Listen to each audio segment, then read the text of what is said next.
görüşmürdük. O nə zülmətdir, nə həsrətdir. Sevgi nə histir, onu bilməzdik.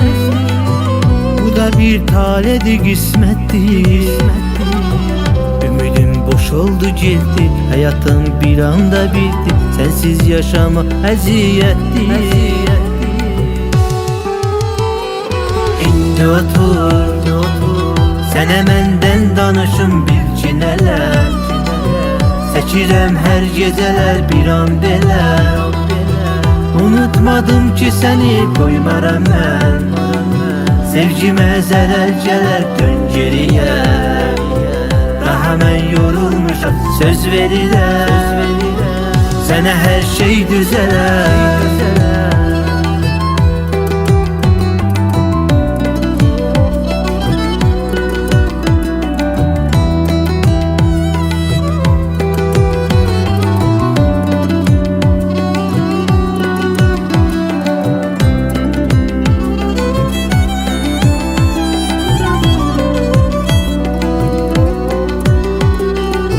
Neçə illərdir görüşmürdük.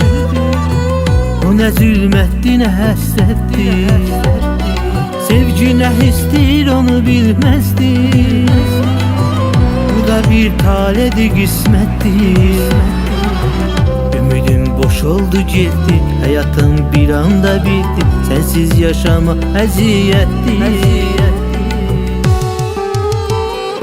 İndi otur, sənə məndən danışım bil ki nələr. Çəkirəm hər gecələr bir an belə. Unutmadım ki səni qoymaram mən.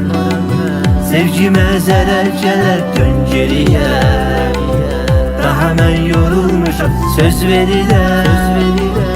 Sənə hər şey düzələr. İndi otur, sənə məndən danışım bil ki nələr.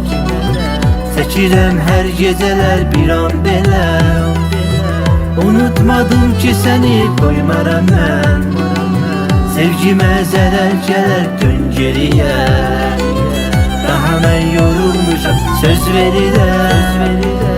Sənə hər şey düzələr.